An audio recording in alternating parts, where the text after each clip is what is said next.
Hello friends, welcome to Gardening with Creekside. I am Jenny and welcome to this week's nursery tour. We are starting over here where we have the Japanese maples and a couple of the dogwoods, because the last time that we were looking at these, they had just arrived from Oregon and they really did not have any leaves flushed out. Well, that has changed and they are beautiful. This is I don't even know how you say it, y'all. It's the, well, it starts with the T. Obviously it's a Japanese name. Takimaku, I don't know. We'll put it up on the screen because I have no clue how to say this. But it is a weeping Japanese maple, and it is probably a little bit better suited for smaller spaces, because right beside of me we also have the Crimson Queens, and the Crimson Queens over time can get very large. Again, still a nice weeping habit on both of these, and remember that Japanese maples are historically very slow growers. So even though it is small now, if you are going to plant this in your yard, you need to think of 10 years from now, the mature size of this, and plant it appropriately. But they both have very fine foliage on it, really nice. Jerry, can you try to get in here and get a close-up shot on this? Because I want to show you the difference between the foliage of like the Crimson Queen versus the Japanese maple that I planted in our back patio area. This is the Firepower, and this is the one that I planted. It does require full sun, but you can see the different leaf structure. It's a little bit, it's not as lacy, it's a little bit more bold, a bigger bloom, not bloom on it, leaf on it. And of course the Firepower does love the Fire Glow. Sorry y'all, it's early this morning. We're trying to do this nursery tour before the nursery opens, so it is still a little early for me, for Jenny this morning. So, but anyway, Fire Glow, beautiful. It's called Fire Glow because it glows in with all of its great color, especially in the fall. So we have that one. Trying to remember. Oh, this is the oh, what's it called, Jerry? Thank you, the Emperor One. And so Emperor One has even a little bit of a more bigger leaf on it, and it will get even bigger than the Fire Glow does. And then the dogwoods we have two different ones. We have the variegated one, which is somewhere around in here, and then the Rose Dawn. Is that right? And those are paper bark maples. Paper bark maples. I was like, this is not right. So the dogwoods are back here, paper bark maples. Jenny's a little bit on the struggle bus this morning. So we're gonna go over and talk about annuals, because Jenny knows annuals, and I'm about that. But before we go over to the greenhouse, the nursery area, I wanna share with you, we got in some Summerific Hibiscus, proven winners, from another nursery that grows these, and man, look at this. They are happy and they are ahead of schedule. Ours that overwintered here were are just now starting to break dormancy. So don't think that if you live in our area that yours should look like this right now. Mine in the ground certainly do not. But let me share with you. So Jerry is showing you the Berry Awesome, which is a gorgeous, nice, solid, beautiful pink. Then we have one that's really fun. This is the Cherry Chocolate, which is a beautiful bicolor of that pink and white. And you'll notice that your Summerifics do get different sizes. So this Cherry Chocolate is 48 inches, so 4 feet tall, where I think Berry Awesome is also that 4 feet. Some of them are a little bit smaller though. For example, let's see if I can find one. This is Perfect Storm. Perfect Storm is, again, another bicolor, but it's more white than it is pink, but it only gets 3 feet tall. So just depending on your space and your color preference, then there is a Summerific for you. I'm telling you, these plants are easy. They are massive showstoppers with their huge dinner plate blooms. They are perennials, so they're extremely cold hardy. They will be hardy in zones, y'all love how I do this, zones 4 to 9. So they do need that full to part sun. The more sun, the better. And they just get huge and they bloom for weeks on end with those massive, gorgeous colors on them. So we have those available. Now, moving on over here to Flower Power Central at the greenhouse, we have got hanging baskets galore. I think we're even going to do a video just on hanging baskets because they are so versatile. They have just massive color. This is the Supertunia Bordeaux, which is a beautiful bicolor, not bicolor, kind of an ombre effect of purple. So it has a deep, dark purple, what we call the throat, the inside of the flower. And then it has that dark veining, and then it kind of has a lighter purple on the edges. So remember, hanging baskets are very versatile. Of course, you can use it just as a hanging basket. You can also take them out of the hanging basket, like disassemble it, right? Take it out of the hanging basket, use it in a container. If you've got a container that you want to have a nice instant impact, plant a hanging basket in there. You can also put your Supertunias in the ground. So we have got these available in what we call the mono baskets, mono meaning the same plant in there. And we also have them as recipes. So up here we have 2 examples of recipes. Here we have the Charmed Life, and this is in that green, that 10-inch 10-inch green basket. And this is a recipe from Proven Winners that has 3 different of the mini vistas in it. So we have the Pink Star, the Pink, and Sangria. So it's all shades of pink. This is fantastic. And then of course we have the 16-inch cocoa lined baskets that are very heavy. So this one is Living on the Edge, that has Royal Velvet, Really Red, and Dreamsicle, which is a super belt. Now, if you get the 16-inch basket, you can very much leave these in the baskets for all of the season because it is big enough and has enough soil in there to sustain those plants all through the growing season. The containers, the mixed containers, are really starting to fill in and get very happy. We have had some really warm temperatures here this week. I think Monday was like 86. Like it was a little too hot for April, from my opinion. But it does help these flowering annuals really pop out. So we've got these mixed ones with the purple fountain grass, with the fuchsia salvia. And so these are great. If you have a small garden space, maybe you just have a patio or a balcony, or maybe you have a loved one that enjoys flowers but is no longer physically able to garden. So this is a great use for them. You can give this as a gift. Remember, Mother's Day is coming up in less than 2 weeks, May the 8th. These make fantastic gifts for the lady in your life. It's like an instant garden. All they have to do is water it and just enjoy it for the rest of the season. So those are some options for you. And then coming on in to the greenhouse, it is nice and full and stocked and ready to go. We have lots of the petunias and the calibrachoas, the super bells, remember, in these 1-gallon containers. This is the Mini Vista Hot Pink. Gorgeous color, nice and full. You can plant it in a container, you can plant it in the ground. If you're making your own hanging basket and you need an instant effect, these are wonderful to do that with.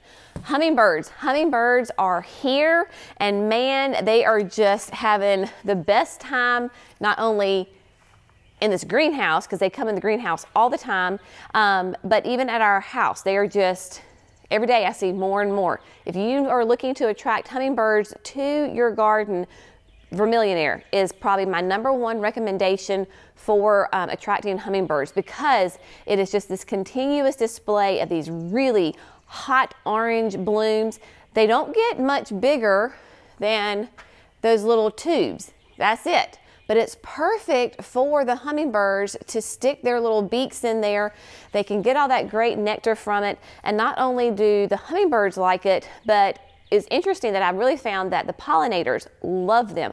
The honeybees, the bumblebees will be covered on this plant. So it is a great one. You can put it in landscape containers, even a hanging basket if you want to do that. You certainly can do that. Another fun plant that we haven't really talked a whole lot about yet this year, I'm trying to find who this bloom is connected to. This is a Salvia. And this is, I believe, new on the market this year. If it's not this year, it's relatively new. So this is Bodacious Hummingbird Falls. Now, what is unique about this, not so much the bloom, because I think you'll recognize that salvia bloom from other annual salvias, but Bodacious Hummingbird Falls is one of the first trailing salvias. So it's not going to be a super upright salvia. It does get some height to it. I think it gets like 1 to 2 feet tall, depending on where you have it. But then it has that weeping effect. So you can start to see a little bit where it's starting to arch over. So this is fantastic for hanging baskets, or if you want to do it in a container that it kind of weeps over, kind of that little spiller effect on your hanging, in your container would be great, and or the landscape, like the front of your landscape. As with all salvias, hummingbirds find these blooms irresistible. So this is a really fun one to do. Of course, the Reblooming Sunflowers, we have both the yellow and, so here's the Suncredible Yellow, and then, which is a beautiful, just a solid yellow bloom on it. These are great. Wonderful. And then the new one this year is Saturn, which has a darker center, a little bit of a bicolor effect to it. I have really found, Jerry and I were talking, that even in this greenhouse, because the greenhouse of course has some UV protection on it, that some of the flowers and plants that are in the greenhouse do not get their deep, rich color until they are outside of the greenhouse, and they get that full UV light. For example, Saturn is one of those. Once Saturn gets outside and gets the full UV rays, then that center will get nice and dark. Same thing with like some of the grasses, the purple fountain grass. It's kind of green in the greenhouse. Put it outside in a couple of days, it's that rich, rich purple. So lots of fun on that. Still have Coleus, tons of Coleus. If you're not using Coleus in your garden, you are missing out. Have a sweet, sweet friend of mine who is a new gardener, a little reluctant gardener, but she's starting to get the attraction of gardening. And so I introduced her first plant to plant in her garden was a salvia, and she got hooked because it's gorgeous color. So just last weekend, we planned her front beds, and basically we used all foliage plants, tons of different salvias, but it was the most gorgeous arrangement of different colors of salvia. Not salvia, Coleus. Y'all, I think I've had 2 cups of coffee and my brain's not working. Coleus, Coleus, Coleus. So use your Coleus in your garden, whether you want a big, huge presence like with Wicked Witch, or you want to have a trailing effect with Chocolate Drop. It spills over. Lots of options for you. You name a color, basically there is a Coleus in that color family for you. My sweet folks who have shade, and you think, oh my gosh, I can't have flowers in shade. Yes, you can. So this is a Impatient. This is Proven Winners Infinity Blushing Crimson. So when you come to the nursery, we have lots of different options for Impatiens. If you have the shade, you want to look for the ones that say Infinity. The Infinity are the more shade-loving Impatiens, and they will get nice and tall and full. Like this one can get 10 to 14 inches tall and nice and wide, and those gorgeous kind of iridescent blooms that will just go all season. If you have sun and you want a very low maintenance plant, then you're going to look at the Sun Patience. So this is Sun Patience Compact White. It is just a beautiful, pure white bloom on it. I used these in the garden last year at my house. They were very low maintenance, easy peasy and got nice and full. And then of course, you cannot go wrong with the Sun Patience Compact Tropical Rose. Has that gorgeous bicolor foliage on it and those neon pink blooms. Just really pretty. These will get 16 to 30 inches tall. And again, nice and full. You can put them in the landscape. You can put them in containers. Extremely versatile, and they are rated full to part sun. So I would say you need at least a minimum of 4 hours even for the Sun Patience. So that is something to think about. As we go through, of course, lemon coral sedum, wonderful low quote kind of ground cover option. For us, it is a perennial because it will be a perennial in zones 7A to 11B. So this is a wonderful one. And then Pentas. Pentas, I think, are so underused. These are definitely, Pentas are one of those old-timey plants, but these are just amazing. And so we have them in rose, which is like a hot pink. We have them in pink, which is what I used in the patio, which is a very, very soft pink, kind of that baby doll pink. So there's pink, there's rose, which is the hot pink. Then we have red, which is a beautiful, I mean, it's just a true red. And then there is lavender. And lavender has that nice, a little bit of a pink purple hue to it. These are sun-loving. They are Japanese beetles, do not like them.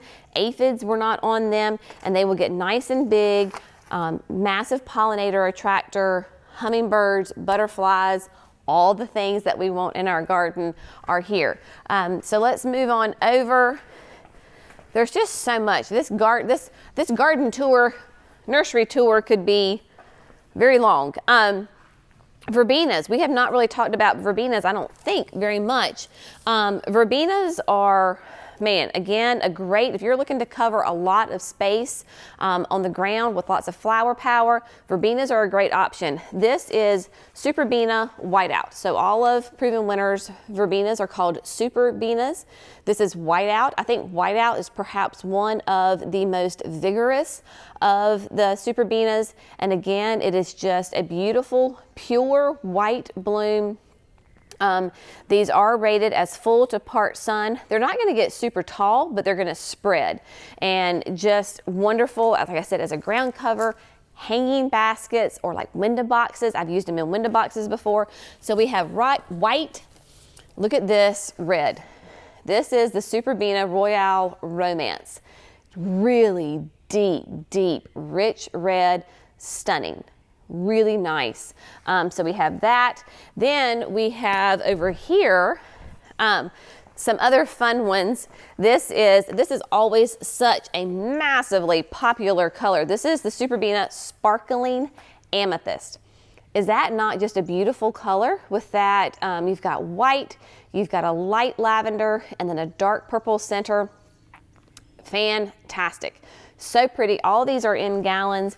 And then our new one for us this year, it's not new to Proven Winners, it's just new for us to carry, is the Plum Wine.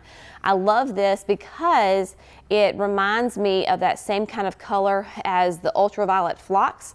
And in fact, in the flower beds behind our house, I do have the ultraviolet phlox in the landscape already, which is a perennial.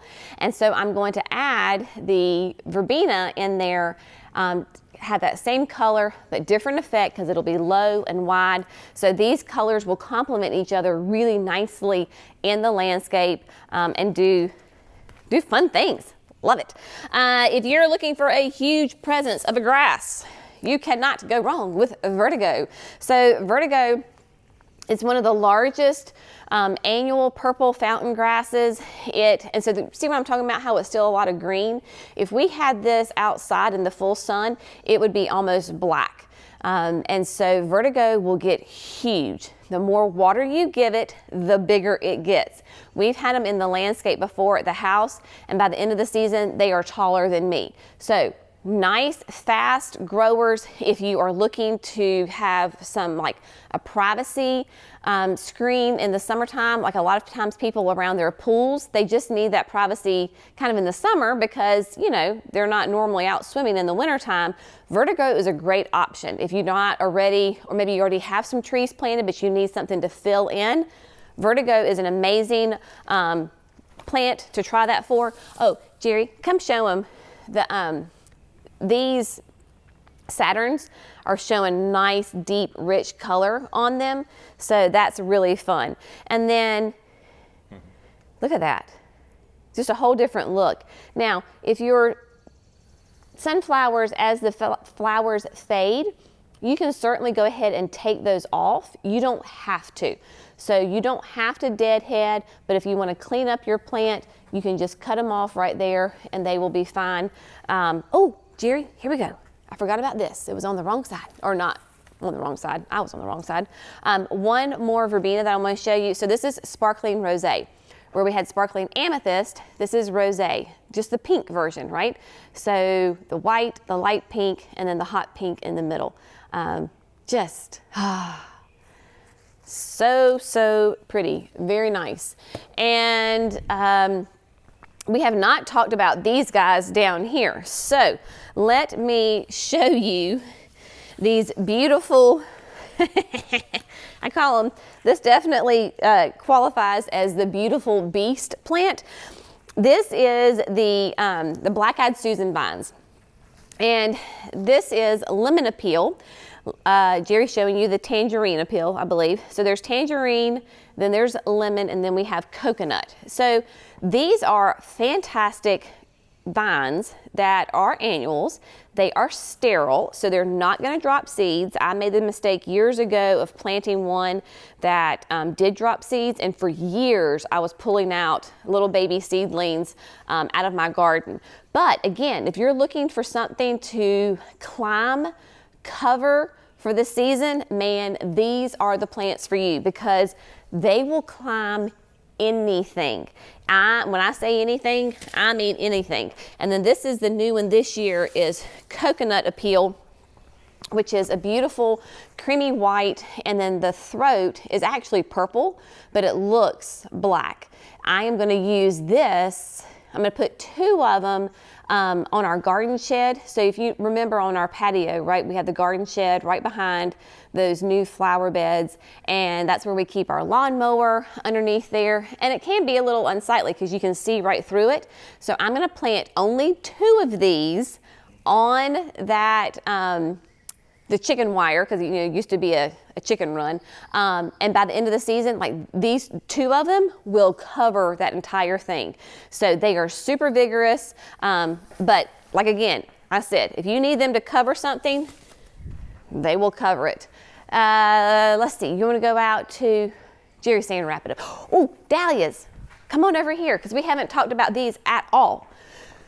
So we have got Dahlias from Proven Winners. These are their proven selections. Did them last year and they were amazing. These are gorgeous plants. Only 1, maybe 2 varieties are actually opening up and showing color. But like this is Tequila, Grande Tequila. Look at that color. We did this last year and they were stunning. Nice, full, happy plants. Got lots of buds on them. Again, these will do fantastic in landscape and containers, and they will get to be about 15 to 18 inches tall. There's a yellow one, like a pure yellow. Then, is this the Merida? I think that's blooming back here. Let me grab it. Here we go. Oh, look at that. Isn't that a beautiful color? So pretty. So if you're looking for some dahlias, we have got them. Like I said, they come in a lot of different colors. We have them available for you. We did get, let's see if we can go out here right quick, Perennial Lantana. A lot of you are asking in the area about Perennial Lantanas, and we have them. So we have Miss Huff, the Chapel Hill Gold, I'm trying to look at the exact colors. Yeah, Chapel Hill Yellow, and different ones. So if you're looking for perennial lantanas, we've got them in gallons. They are available, just easy. They'll get nice and big. They come back year after year reliably. I know a lot of people are like, you know, I thought, you know, your lantanas, like the proven winners lantanas, will come back. They do, but they're not. It depends on the winter, right? So they can come back, but we definitely sell them as annuals. We don't even pretend to say that they could be perennials, but there's always the bonus that they could come back. So there's lots of options. Look at these salvias right quick. These are stunning. I love salvias. Y'all, this is the blue suede shoes. Look at this. These are just gorgeous. The easiest plant ever on the planet, just about. Beautiful continuous blooms on them. Then you have Play in the Blues, which has that silvery foliage, the bud, it's not fully opened up yet. Those are great. Then of course, the Rockin' Deep Purple and the Fuchsia. So again, massive pollinator attractors, hummingbird attractors, the Cleome, I mean, tons of things. So if you are here or local or are planning on coming to visit us, remember we are open Wednesdays through Saturdays only, 9 to 3. Come see us. We are here. Happy to help you in any way we can. If you are not local, go out to your local garden center, seek them out and see what is going on in the garden center. I know that spring is slowly making its way north. So if you are still covered in some cold temperatures and snow, just hang on. Spring is coming. It will soon be knocking at your door. But as always, thank you so much for gardening with Creekside. Y'all have a wonderful day and we'll see you in the next video. Bye, friends.